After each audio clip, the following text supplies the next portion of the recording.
Services Marketing, MKT 625. Lecture number 23.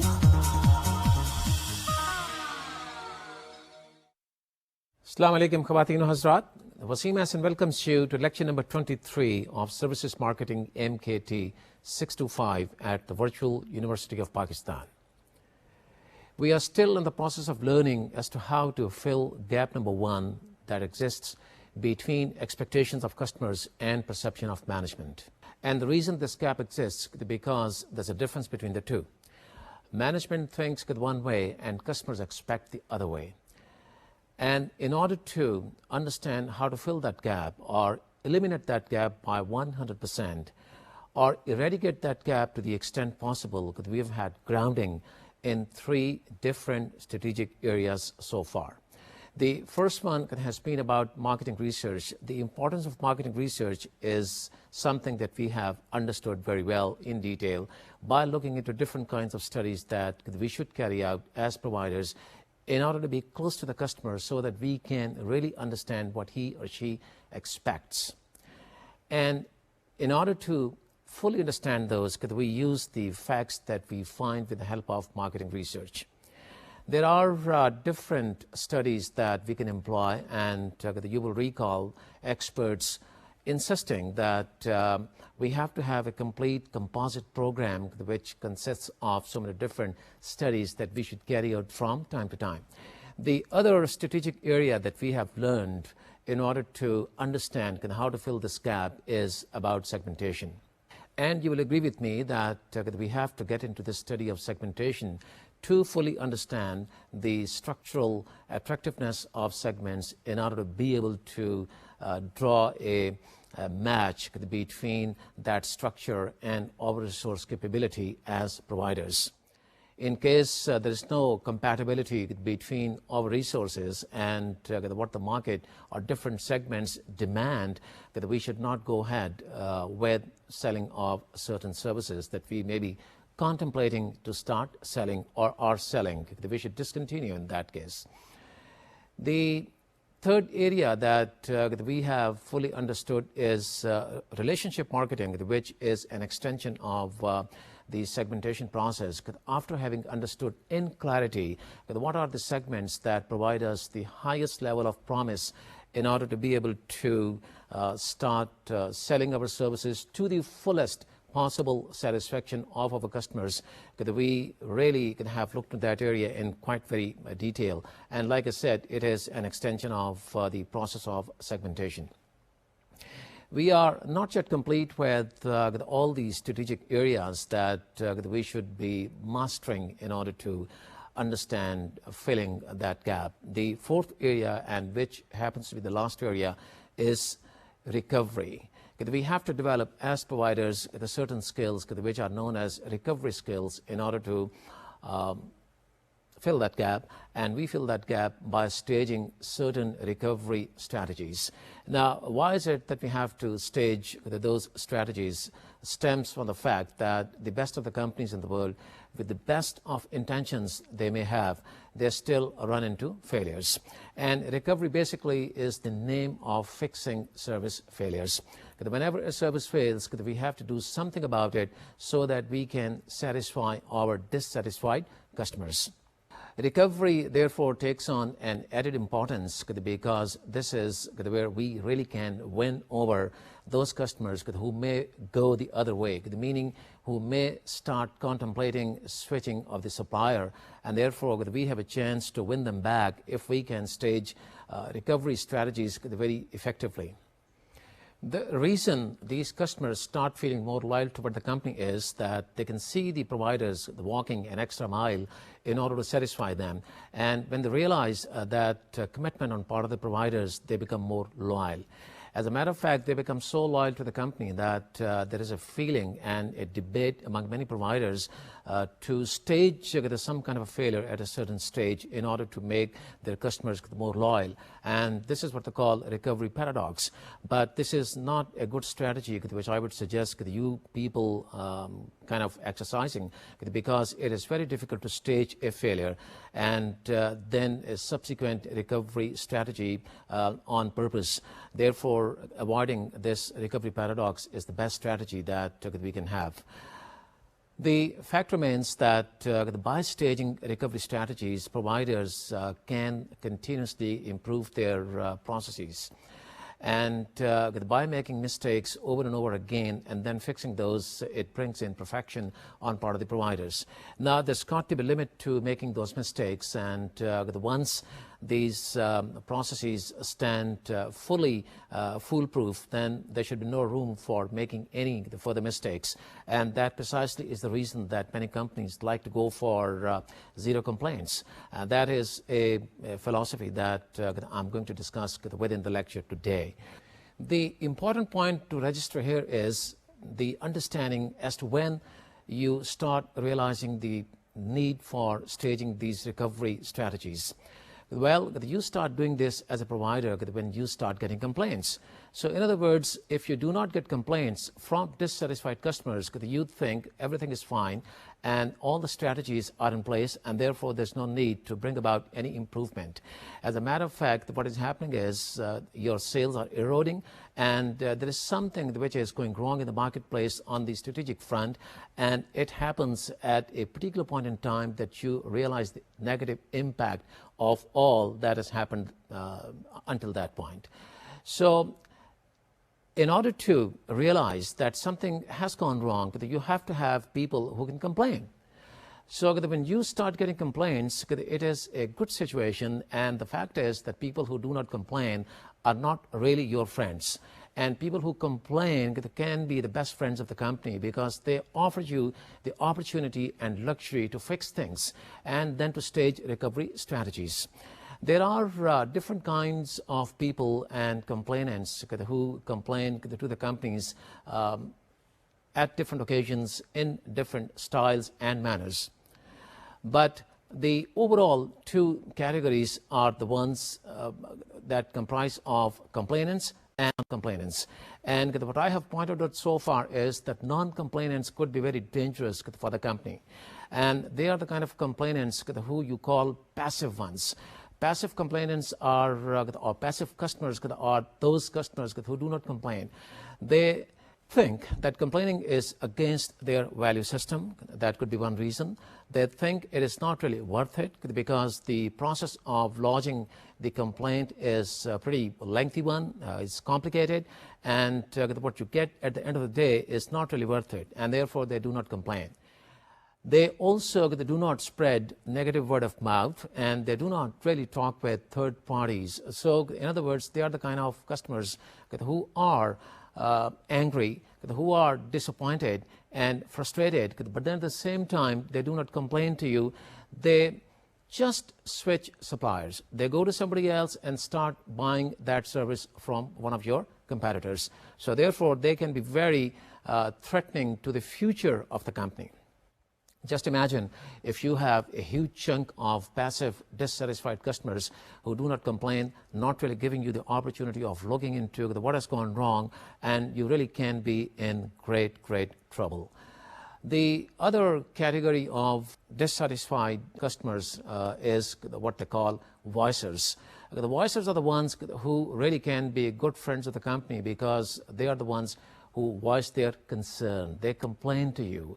They may not talk with third parties, but they do talk with the company in a very vociferous manner, very enthusiastically, because they think it is within their rights to complain, and it also is something which is going to bring some social benefits to all those who are going to follow, meaning who will be buying the same service from the same provider in future. And they've got a very logical point because once the provider has fixed the service, brought about certain improvements on the service side, meaning by adding certain features or correcting certain features and also doing something with the delivery mechanism, then things for all those future customers who will be buying the service will fall in place. And therefore, they think to voice their concern is a social responsibility of these people. The third category is that of angry customers. They are the customers who spread negative word of mouth. They are the ones who also complain to you, and they are the ones who may also talk with third parties. As a matter of fact, they will talk with almost everyone and anyone about the negative side of your service. And they also have the tendency of switching suppliers. But then they are the ones who are talking with you and with others at the same time. So again, you can get some benefit out of their talking so much against the company. The fourth type of complainants is what they call activists. Activists take a very stubborn stance against the company and they really pitch themselves against the providers. They talk with third parties, they talk with each and everyone they come into contact with, and they do not hesitate talking with your business associates and stakeholders. They may also talk with associations of which you happen to be members, and they also may not hesitate to the extent of going to the courts and file a lawsuit against the providers. The essence of understanding these types of complainants is to stage recovery strategies wherever we can. And before we can stage recovery strategies, we must make every effort to make sure that we do not really give a cause for complaint to the customer. Now, coming back to these complainants, the thing is, what is it that these complainants expect when they complain? May they be voicers and may they be angry customers, the fact is they do expect something when they complain. Well, when they complain, they expect three different kinds of treatments and compensations from the company. And those could be divided among three different themes. One is what you may call outcome fairness, the other one is the procedural fairness, and the third one is the treatment fairness. So in other words, it basically is the fairness of treatment which they expect, and they also like to have some kind of compensation for the trouble and the misery that they have gone through. Let us talk about these three dimensions one by one. The outcome fairness is about the compensation which customers like to get. They think that the trouble they've gone through and the suffering that they've had, they deserve every chance to get compensated, either by way of money or by way of some discount next time or by way of getting free service and so on and so forth. They really believe in equity and they think that the compensation that they must get should be in exchange for the suffering that they have had. In a hotel, the check-in manager has to be able to provide you a better room or a room at a discount if the hotel failed to offer you the room which you reserved like weeks and weeks ago upon your arrival, only because the room was not ready for hours and hours after you arrived in the hotel. And this is a situation that does crop up from time to time with frequent travelers. And as another example, a waitress in a restaurant must replace the meal if it is stale, it does not have the right temperature, or it smells kind of bad. So compensation have got to be equal to the suffering which the people experience, and that is what people expect as outcome fairness, because they think it is just about fair to expect and demand compensation because they have gone through a certain level of trouble and difficulty. The other theme is procedural fairness. This is very interesting, and while you understand this, you will realize why is it that some customers are passive customers and they do not complain. It is all about keeping the procedures simplified and straightforward, customer friendly.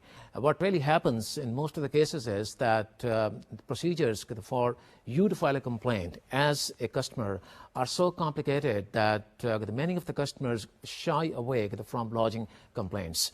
It takes them a lot of time to get to the relevant person who really can register the complaint. You can think of so many different situations when you are put on hold or you are passed on from one person to another on the telephone only to get to the relevant person who at the end of the conversation tells you, I'm sorry, there's nothing that we can do at the moment because we have to look into the following details. So in other words, the person exhibits his difficulty in entertaining a genuine complaint and therefore his inability to find a solution to the problem that you have. And that is something which is bad about that company because the company just cannot effectively and efficiently stage a recovery strategy. That could happen due to so many different reasons, the one being very complicated procedures and the other being lack of empowerment of the personnel. Whatever is the case, the companies have to take the responsibility of keeping the procedures for complaints very straightforward and simple so that the people feel kind of actuated to start complaining whenever they are dissatisfied. Because if they are not complaining, the company will not know something really went wrong with the delivery mechanism. And especially if the company happens to be a large company that is dealing with the thousands of customers, the compound impact of the negative word of mouth can be lethal for the company. Actually, customers expect providers to be very adaptable and spontaneous to their individual problems. And in good companies, what happens is good employees could make huge problems look like minor matters. You go to a company to complain with a very serious problem, adaptable and spontaneous employees will really look like something which is not very serious because they have the ability of nipping that right then and there. Thereby giving you the feeling of a complete resolution and then they give a solution to the problem to your satisfaction. Therefore, there is an opportunity at this particular juncture for the company to be adaptable and spontaneous by having procedures which are customer friendly. And this can happen only if the company has the capability of developing that kind of culture in which the people are empowered and they can be adaptable and they can bend rules and make huge problems look like minor acts of inadvertent mistakes. That is the beauty of those employees who are empowered, who are courteous, and who are knowledgeable. The third dimension which they expect from providers while they complain is what they call interaction fairness. Now, it goes without saying that when they interact with the providers, while they lodge a complaint, they expect providers to be extremely courteous because they already have suffered. And that suffering really makes them feel more important and make them expect more from the provider. And if provider has frontline people who again are not knowledgeable, are not polite and courteous, then the chances are those the providers will create a scene by dealing with a customer who already is inconvenienced. And as a result of that, the negative impact will further compound. Therefore, this really calls for a balance between adaptability and empowerment in particular. Whereas the providers have to be adaptable and spontaneous during the procedural fairness, they've got to be very adaptable and empowered when it comes to interaction fairness. They may have to take certain decisions right on the spot, and therefore it is the responsibility of the company to vest powers into certain positions that come into contact with complaining customers. With this, we are now all set to look into the strategies that we should be staging as providers for recovery. And before I start talking about those strategies one by one, let me take you to a graphical presentation which is going to provide you with an effective overview of those strategies. As you can see from this slide, we have 5 different strategic areas, starting with fail-safe. Now, the fail-safe strategy is what you may also call doing things right the very first time. The second area is encouraging complaints, and the third one relates acting quickly. And the fourth one is about treating customers very fairly, and this is something that I just talked about. Whereas the fifth strategy could be learning from recovery and lost customers. Now, the important the factor about these the 5 strategies is that these strategies complement each other. Now, these are not the kind of strategies which you should be picking from, meaning by just pointing at one of those and thinking to yourself that this could be the best strategy under a special set of circumstances. No, it is not like that. Just like the strategies that we learned in relation to relationship marketing, and we realized that there has to be a complementing factor between the culmination and of one strategy and the starting of another. Likewise, here also we have these 5 strategies that complement each other. And in most of the cases, when you stage recovery, you will realize that all these 5 areas come into play almost at the same time, or one after the other. And therefore, understanding these to the best of our capability is of utmost importance. Let us now start talking about these strategies one by one.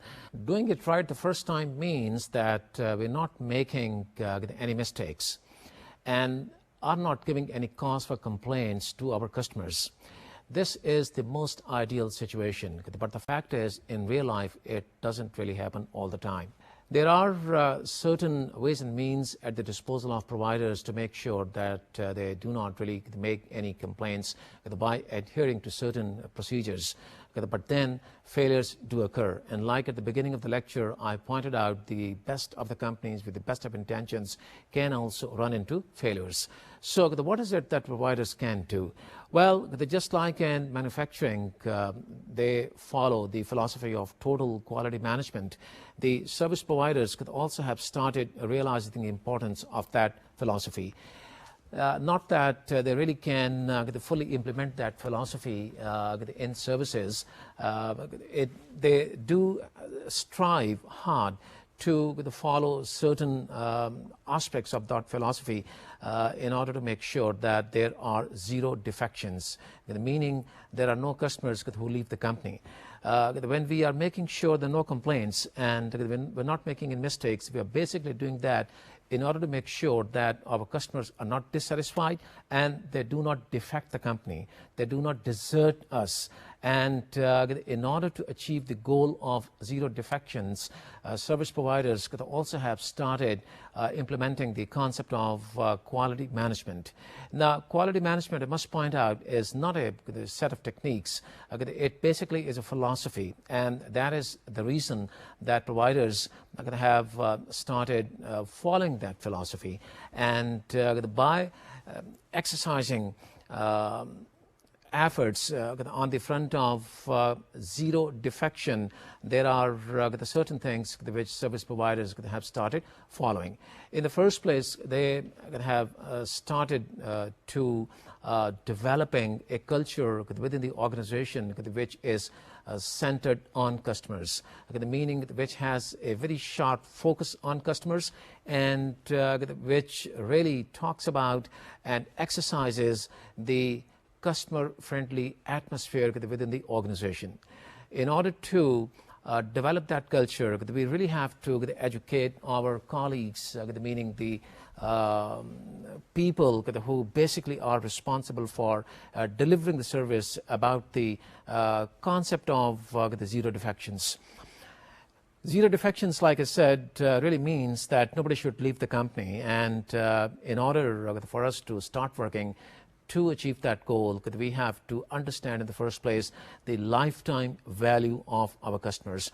This is a concept that I did talk about in one of my previous lectures, and that is something which has to be understood by all those responsible for delivering the service. The lifetime value of a customer basically is the amount that he spends on one particular order, meaning one particular time he buys the service, times the number of times he buys that service within a specified period. It could be a week, it could be a month, and a year, just to give you one example. And it also is the number of times he buys that service during that lifetime. So lifetime basically is not the average physical age of a customer. It is one particular period during which you expect your customers to stick with the company. Let me give you an example by talking about some hard numbers. It basically is amount spent times number of orders times lifetime, and that equals lifetime value of a customer. As you can see from this slide, the amount that is spent every time is 100, and the number of orders that a customer places on you is 4. And just suppose for the time being that it is 4 times a month, and the customer is going to buy this service for 12 months of the year, and the total lifetime value will be 4,800. Now, just for a second, also assume that the customer is going to stick with the company for 5 years. The lifetime value in that case will be 4,800 multiplied by 5. Knowing that number, then assume if the customer wants to leave the company at the end of the first year, what is the implication? The implication is the loss of revenue for the remaining 4 years. Your projections will go haywire. Now, also assume that there are going to be more customers than one who might follow suit. So the concept of the lifetime value of customers is very important for all the people within the organization to understand. Until the time that they fully understand the essence of this concept, they cannot be fully committed to the concept of doing things right the very first time, and thereby keeping their customers satisfied by not giving them any cause for complaint. Now, another thing which is very important to point out here is the fact that the revenue that you have lost because of customers leaving you at the end of first year is going to be replenished by new customers, if at all you can get new customers. Even if you get new customers, you're going to get them at a high cost because winning over new customers is very expensive. You have to offer discounts, some promotional schemes, and the fact is that the recovery on investment that you have made takes some time to show itself, and therefore the very first year could be the year of no profitability at all. So what I'm saying is that if you have to lose customers and compensate their loss only by bringing in new customers, it is not a good compensation for the company because it is just a replenishment of those customers who have left, and also at a cost which is much higher than the company had projected. The company had projected for these customers to stay with them for a period of 5 years, whereas they have started leaving after the end of the year 1. What is the reason that they are leaving the company? Well, it is here that the managers have to look into the causes for defections, and they have to detect in a very sensitive manner the trends that lead customers toward defections. And those trends could be gauged by looking into 2 different things. One is the overall pattern and the trend of sales. If you notice a decline of sales on account of the one particular customer, and especially if you happen to be in a B2B situation, then I think it is not difficult to really look into the declining figures. You really should get into some kind of marketing research to ascertain the reasons of that decline. If you happen to be in a B2B situation and you have just a handful of customers, you can start talking with those customers personally, or else you can initiate some well-structured study which will reveal for you the reasons for those customers to be satisfied, to be dissatisfied. And the second signal which really points out the negative situation is the overall state of dissatisfaction, the overall behavior of your customers. It is not really difficult to detect that kind of behavior and manifestation on part of your customers. So, in other words, you've got to be very alert and active all the time to be able to detect the changing trends and the changing thinking on part of your customers by initiating the marketing research, by just noticing the certain signals of strategic importance of which an overall state of dissatisfaction or exhibition of an overall state of dissatisfaction could be a very good signal. Toward this, every employee has got to understand the culture of the company and must exercise all the values that the culture professes. And in order for your employees to do that, you've got to fully train them. And again, that takes us to the areas of internal and interactive marketing, very fundamental concepts that help us in trying to develop the kind of culture very much in line with the nature of service that we are selling and the purpose of the organization and also the structure of the organization. What I'm saying is until the time the employees really understand the loss of the revenue, there is no way that they can be fully committed to the cause, which is to control defections, and which basically is to make sure there are no complaints. One of the ways that we really can strengthen this kind of culture is by way of offering incentives and bonuses. What good companies generally do is they offer the bonuses and incentives on the basis of the number of complaints handled by staff members, meaning the frontline staff members. And if they handle the less complaints, meaning they are controlling defections, they get higher bonuses and incentives and so on and so forth, or vice versa.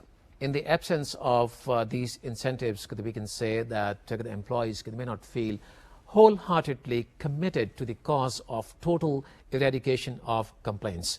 Incentives reduce complaints and complaints reduce defections. That basically is the essence of all this. So management must create a customer service atmosphere and convince everyone that customer comes first. Second strategy is encourage complaints, and we already have seen that by way of that graphical presentation. Despite the fact that we try very hard not to give any cause for complaints to our customers and work for the objective of zero defections, the fact really remains in real life that we do run into failures and thereby do get complaints. And I would like to take you back to the part of the lecture in which I said that we must try to get complaints, and those dissatisfied customers who do not complain are not really the friends of the company. And customers who really can be the friends of the company are the ones who voice their concerns, who are the voicers. And also those who are angry ones, they also do talk with the company, thereby not really threatening the future of the company in the way the passive customers can, because they are the ones who do not talk about it at all, and you do not really find out what really went wrong. So this takes us back to the concept of, or the strategy of, complaint solicitation.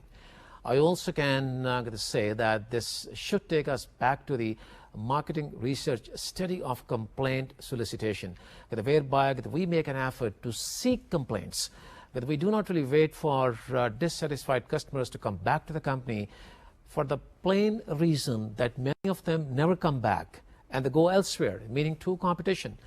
Therefore, there's a dire need for us to initiate a marketing research study of complaints solicitation. We must solicit complaints and encourage them so that we can maintain a complete database of all those customers who are dissatisfied and then start working for correction of the problems. And when I talk about correction, automatically it means that I'm talking about the features of the service and the delivery side of it. Wherever something has gone wrong, that we have to correct that. And the more complaints that we get, the better it is for us to start getting into a continual process of improvements. And this process of improvements should continue until the time that we really achieve perfection. And once we think that we have achieved perfection, we are a very confident company that can retain its customers and also can retain its staff members who feel really proud of delivering a service which does not really have too many complaints.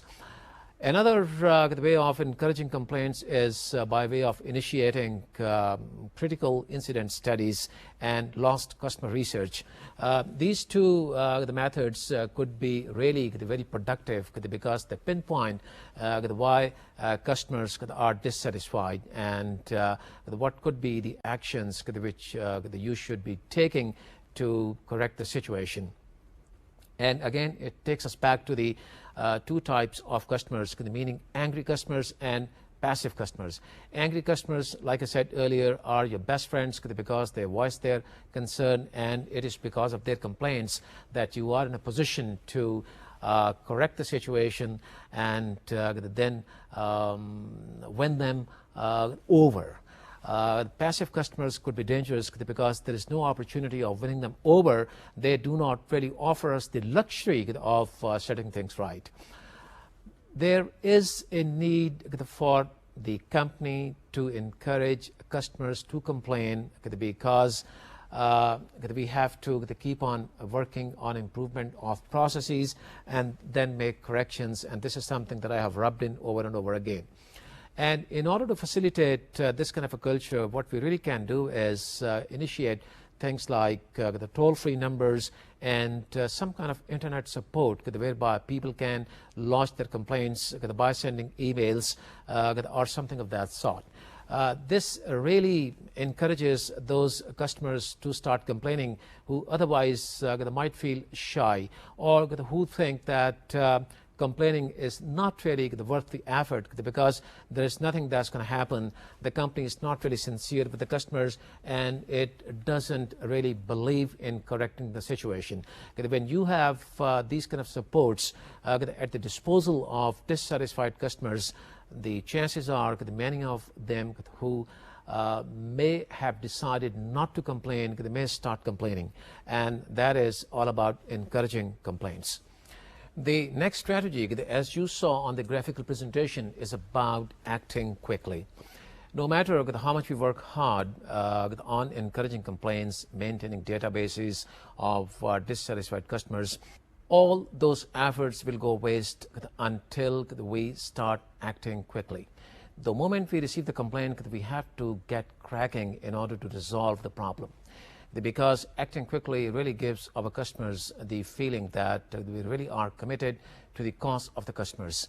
And with that exhibition of commitment, our customers get confidence in the service product and they come back to the company even after having been dissatisfied.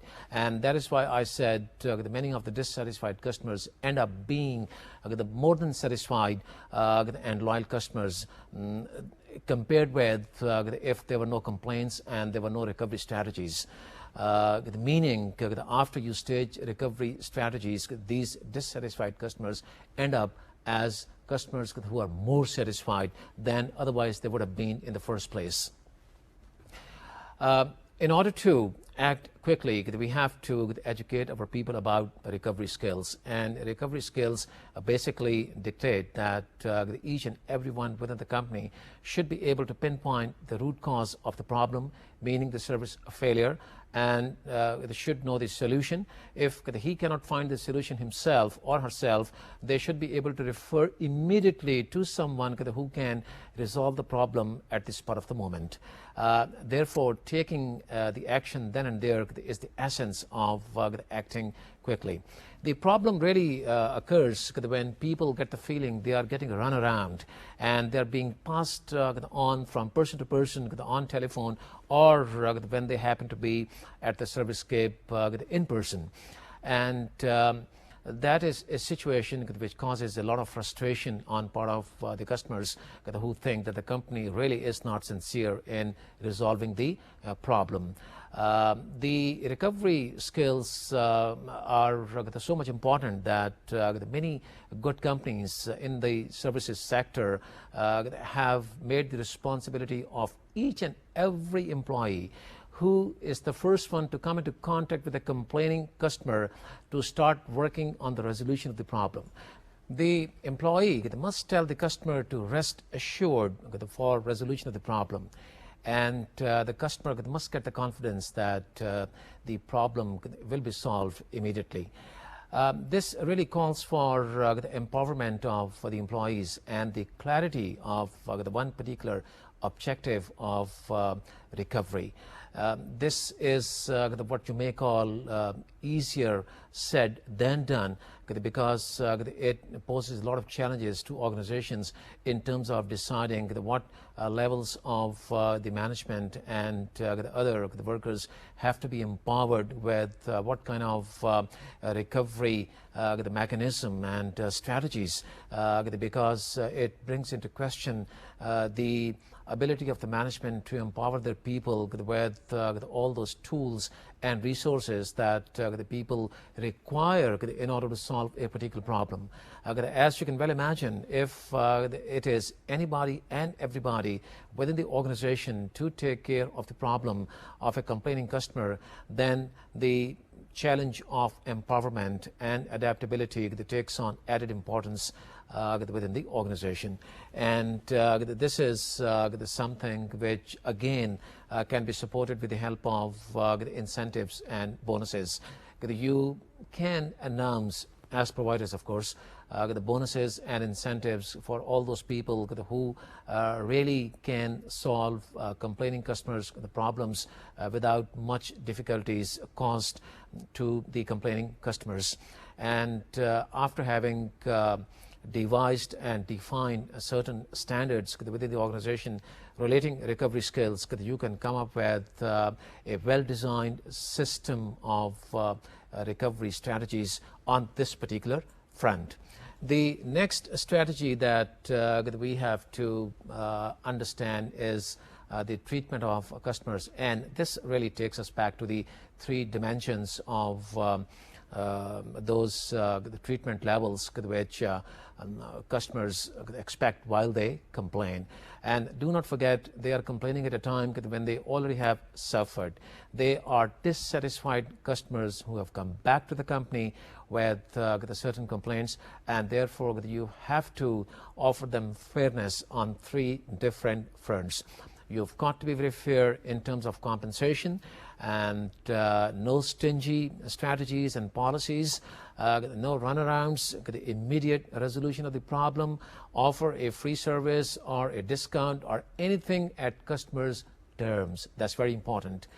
Because that's something which is going to give the customer confidence, and that is something which is going to make him talk about your service in a positive way, and then create that proverbial positive word of mouth. And you know what it means and what it really matters. The second fairness which he demands is fairness on procedures. So your strategies have got to be very clear-cut, and there's got to be a very high level of clarity of objectives on part of your colleagues to be very simple in terms of the handling of complaints. because that is something which really makes so many customers shy away from lodging complaints. And you know by now that complaining customers are the best friends of the company. The third level of fairness which he expects is the treatment. And I think it is a very qualitative kind of a dimension.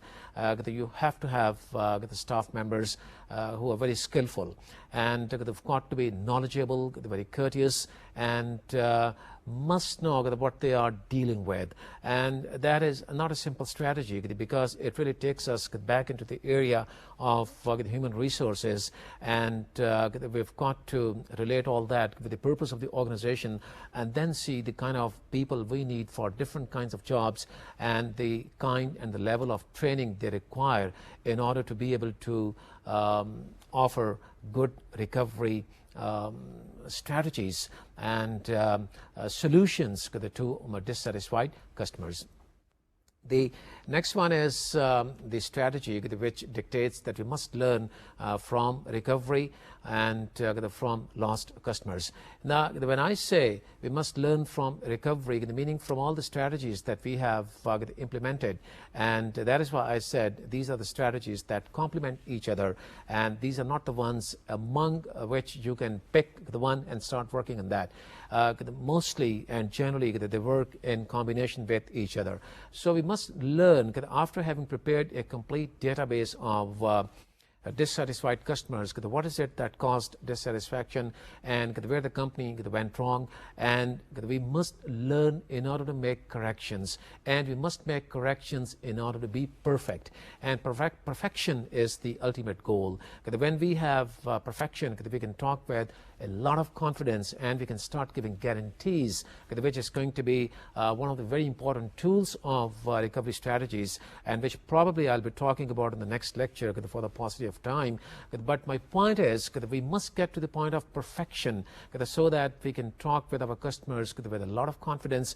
And the fact is, the confidence that we show should carry the kind of conviction that any inhibitions and risks involved in the pre-purchase process of evaluation of our service should be done away with. And our customers should feel so confident that by just getting a positive word of mouth and a good referral, they should come buy our service. So this is what is meant by learning from recovery. Another factor that really makes us learn a lot is from lost customers. We have to initiate studies which really can pinpoint the causes of defections. Although we have talked in detail about the zero defection strategy, still we need to understand the importance of initiating the lost customer study, which can pinpoint the reasons of those defections whenever they take place. And let me tell you that American Marketing Association has carried out research according to which there are 8 major causes of defections. And for your benefit, what I've done is group those 8 different causes into 3 major categories. And the first category is company prompted factors, meaning company does something wrong and customers start defecting. The other group is the market prompted factors, meaning something happens in the marketplace and somebody else wins over your customers. The third group again relates the company, and I would call them strategy prompted, meaning there is something wrong with the strategy because of which the people start deserting you as your customers, of course. Let me show you for your ease all this with the help of a graphical presentation, which you will find pretty convincing and colorful. As you can see from this presentation, we have switching behavior at the core of the diagram, and around this behavior we have certain factors responsible for customers' defections. You can see on the top right that we have company prompted factors consisting of pricing, inconvenience, and core service failure. And if you move clockwise, you will see 3 green circles that basically reflect strategy prompted factors consisting of encounters, recovery, the meaning lack of recovery skills, and ethical. Ethical problems mean a company is either cheating or is not really safe to be dealing with. If you move further up clockwise, you will see it is a combination of market prompted factors. The first one being competition, obviously meaning that competition is performing a better job and is winning over your customers. And the other one is involuntary switching, which means providers move because of certain factors beyond your control or their control. Let us now talk about these the factors in detail after having taken a look at the presentation. The company prompted factors, meaning pricing. Either the company is charging a very high price, which in perception of customers is not the right price. And this does happen in situations when the company is selling its total capacity, whatever it is. If it happens to be a hotel, it happens to be a place that sells office space, or it is a courier service or whatever. The other reason could be frequent price increases. Now, customers do not really like to be subjected to frequent increases because they have their own budgets. Whether they are business people or they are ultimate consumers, nobody likes to be subjected to frequent increases because that gives them a shocking kind of a surprise. The other factor within the pricing area could be unfair pricing and deceptive pricing. Now, these are the 2 areas which really are very important. There are some hidden costs which companies generally talk about at the time when the deal is just about to be closed, and that is something which can come to the customer as the biggest shock. Just think of a company that sells office space and they have struck a deal with a company which is moving into that place, start using it as their office. Just like people move into hotels to stay overnight, this is a facility where you have just moved in because you did not have an office to yourselves, and you have moved into this facility which is full of all the supports, including information technology, secretarial, electricity, air conditioning, cleaning on daily basis, and so on and so forth. All you do is you just walk in and start working. They have struck a deal with you, and when it comes to making the payment, all of a sudden you find the rude shock when they say you have to pay them charges on account of activating their offices. What is activation of those offices? Well, it basically is just handing over of keys. It is just like hotel management telling their customers while they check in, they have to pay for activation of rooms while they hand over the keys to them. Don't you think it is unfair? It is unfair and it is very deceptive. So that is what is meant by deceptive pricing. Inconvenience factor that I talked about could be in relation to the location because your distribution is not that effective as that of your competitors, and therefore people are defecting. Another possibility could be that your hours are not really suitable for most of the people who come to buy your service. And then the core service, the all-important factor, something wrong with the delivery of the core service and the failure takes place. Now, if you are not in a position to offer the service in just about the rightmost manner, the people have to defect. Coming to the second area, which is the strategy prompted, I would like to wrap it up quickly because of the shortage of time. Encounter failures. Well, this is something that I really talked about in great detail. You've got to be polite, courteous, knowledgeable of the product, and you have to handle your customers in all fairness. Whether they come back to you after having had a negative experience or they are a first-time customers, you've got to be very courteous, you've got to be knowledgeable while you deliver the service. Response to service, well, it is a negative response. Your people are not in a mood to correct the problem and listen to their complaints. This could be as serious as I talked about and as serious as it gets. The ethical problems could be about cheating and unfair practices which you can really envision for yourselves. They're not really very hard to imagine. Market prompted factors, the competition. Well, this is why you have a tremendous need to carry out different kinds of the marketing research studies, of which ServQual, meaning service quality, is the most important one, so that you really can compare yourself with competition and see where you really stand, and then make certain corrective actions and strategic measures in light of the objectives that you have set yourselves. Involuntary switching is something which is uncontrollable. Suppose a provider packs up only because that part of the market is not very lucrative, and those customers who found it suitable will defect and go to somebody else, and it also could be because of certain other reasons which are beyond the control either of the provider or the customer. After having talked about all these strategies that we must use in order to stage recovery, we are done with all the four areas, the major areas that we need to know in order for us to plug gap number one.